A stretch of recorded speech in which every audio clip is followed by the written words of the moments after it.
Hi, I'm Shawn Vestal, a columnist with the Spokesman-Review, and I'm here talking to Nate Blakeslee, who's the author of the wonderful new book, American Wolf, a true story of survival and obsession in the West, which is about many things, but it's about wolves in Yellowstone Park and around the West, and the political debate over taking them off the endangered species list. Anyway, good to have you, Nate. Thanks so much, Shawn. It's good to be here.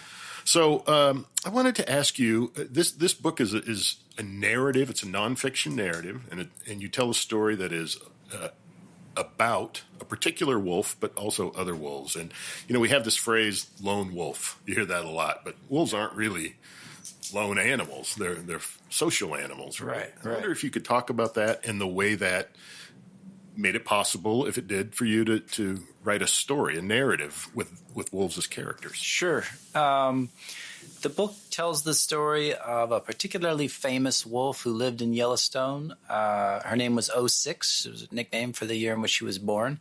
She is the main character in the book. It reads like a biography of a wolf. And the other characters are, as you say, her family. She was the alpha female, which meant that she was sort of the mother of this pack. Wolves are very social creatures. I think that's part of the fascination. You know, there are so many people that find wolves so endlessly fascinating. Some find them endlessly frustrating. We can talk about that more later. But part of the reason they're so fascinating is they are very much like people. They mate for life, or as one of the guys in the park likes to say, one of the wolf biologists, they are about as monogamous as people are. And every pack is basically a family. You have the pups, that current litter of pups that they all raise collectively. And then you have the older generations of pups that have sort of yet to leave the nest, leave the pack.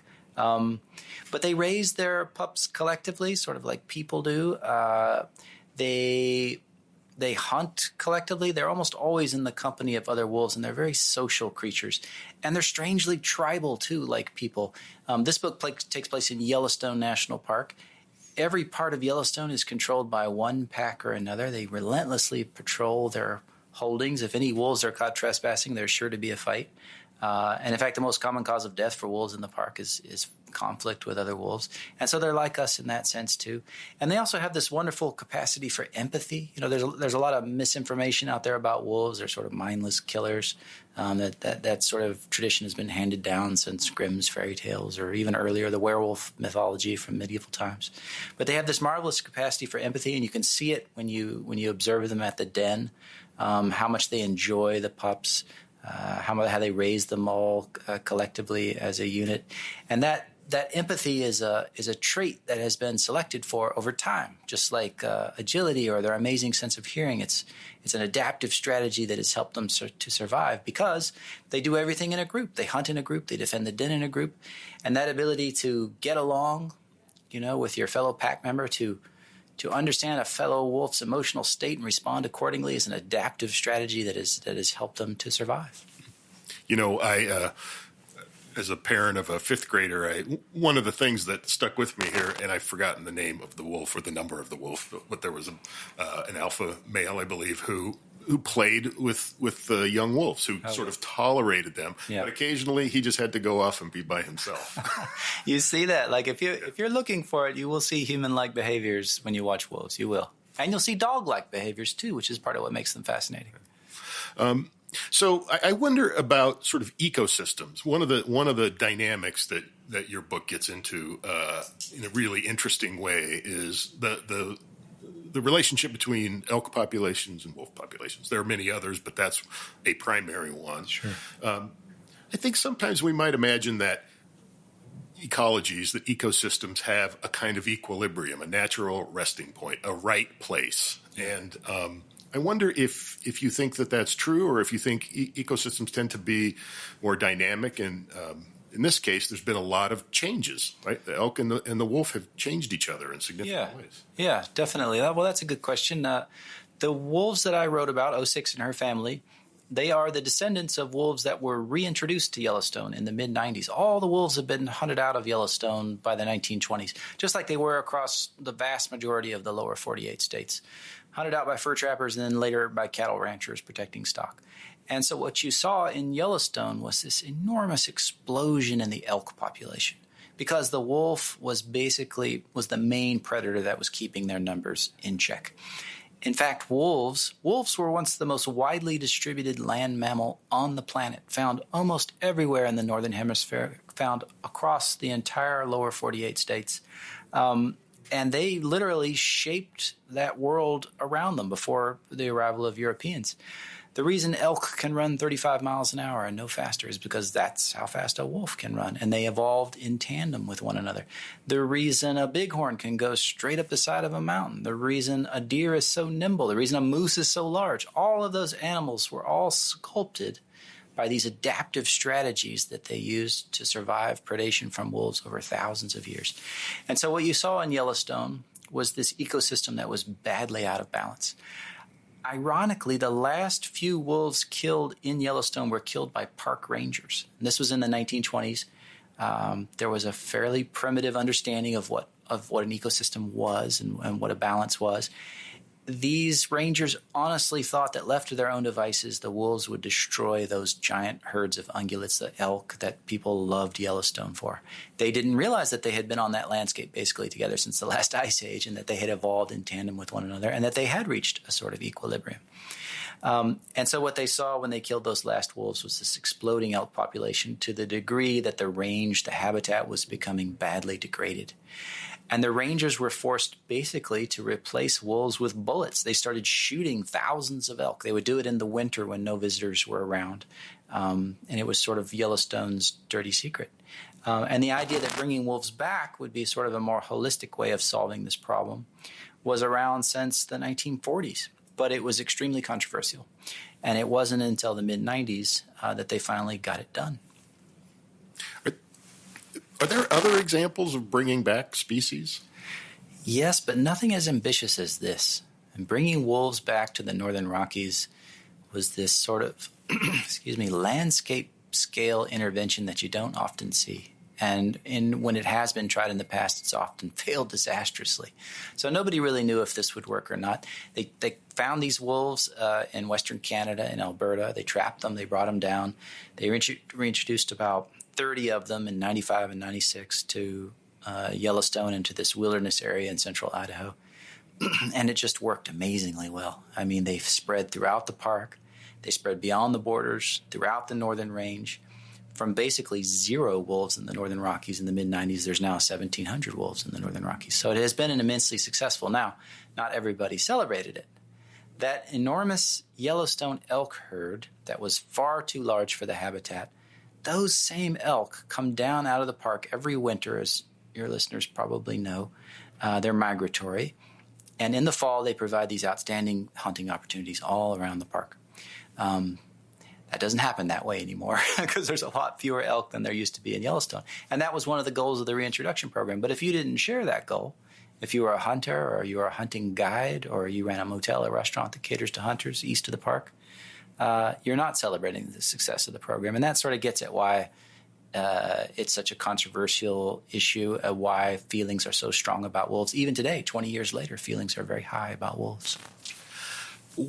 It's been as you get into in this book, a long kind of ongoing controversy, political controversy. I wonder where you think we are now with regard to politics and wolves, and if you think that there's been any change, or are we still having the same sort of argument about wolves in different ways? Well, there was an enormous debate about whether they ought to be brought back.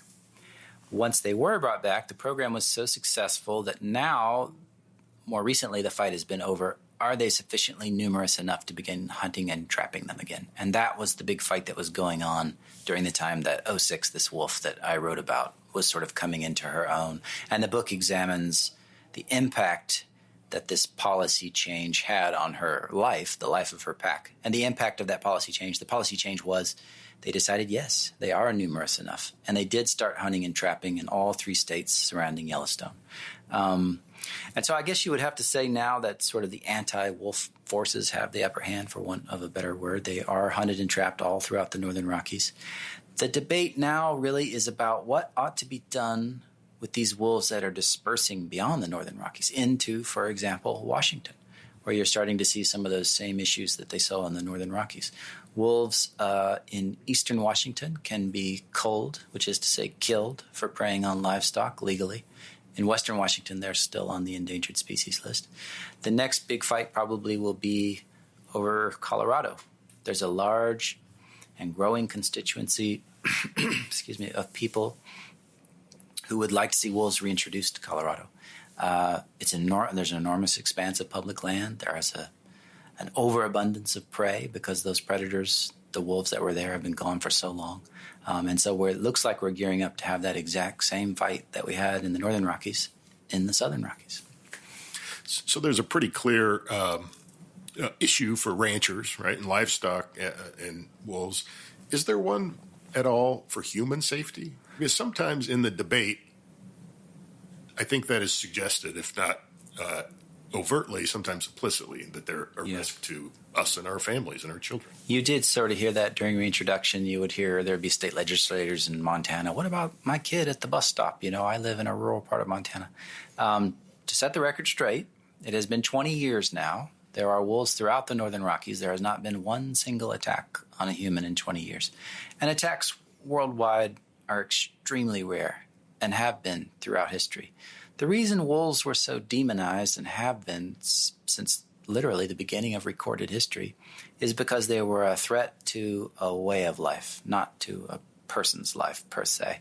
As soon as people started raising livestock, the wolves had to go, at least from their perspective, because especially if you were, let's say you're on the frontier in Missouri, forget about these giant cattle operations, well capitalized with 10,000 head, grazing on public land in the West. Let's go back to 1840 Missouri. You've got a couple goats and a chicken. If a wolf kills those, you're not talking about your livelihood. You're talking about starving to death. Right. And so that's when wolves became demonized, because they were a threat to that way of life. But as far as whether or not you and I ought to be afraid, no. If you're going to get killed by an animal in Yellowstone, you're going to get killed by a bison, and secondly, a grizzly. But you're not going to get killed by a wolf. Yeah. It seems like a few times a year somebody gets too close to a bison. Yes. Avoidable. Even the wolves don't fool with the bison, which should be a good message to the visitors. Yeah. Maybe just one more question. I wonder, you must have spent quite a bit of time watching wolves, in addition to talking to people who watch wolves, watching them, I assume, in a number of different ways, including maybe video footage of them. But you must have laid eyes on actual wolves quite a bit. And I just wonder, how do you feel about them as an animal? Like, what is it about them that you think is fascinates us to the degree that it does? Well, I've been to Yellowstone many times before I finally got to see a wolf. I took a wolf watching class in 2007, and I wondered kind of what it was all about. And it is a very moving experience to see a wolf in the wild, and it's a little bit hard to explain why. I mean, you feel like you're seeing this animal that you shouldn't be able to see, this iconic animal. There's all these wolf metaphors in our language. The wolf at the door, wolfing down your food, that we still use to this day, because wolves used to be everywhere. And if you were a farmer in the 19th century, you talked about wolves all the time, like farmers today talk about the weather. But even after they were gone, we still talked about them. And the reason was because they were such a huge part of our culture and of our westward expansion. And when you're watching them in the park, it's like you're looking back into the 19th century, seeing something that, only your ancestors should have been able to see. And then the other thing about it is, when you're watching them in the park, you're seeing this strange sort of exotic scene, but it's also oddly familiar because they really do behave like dogs. You're seeing them do things that your dog does in your living room. When you come home from work and you walk in the door and your dog jumps on you, if you haven't trained him or her not to do that, which most people haven't. Wolves do that to each other. When a wolf has been off, separated from the pack, hunting, he or she will come back, the wolves will jump all over each other, which is what your dog would love to do with you if you would allow him to. The biologists call it a rally. usually precedes a howling session, but it's this jumping, furry, massive bodies. And what they're doing is they're trying to reestablish those pack bonds that have been weakened by the absence of that one or two wolves. And that's what your dog is doing when you get home. And all these other dog-like behaviors you see them do. So they're these animals, they're like the epitome of wilderness, but they're also oddly familiar. And that's what makes watching them such a kind of a unique experience. Well, Nate, thank you very much. Nate is here as part of the Spokesman-Review's Northwest Passage book club. And if you would like to read more coverage of his visit or more about American Wolf, you can find it at spokesman.com. Thank you very much. Thanks so much, Shawn.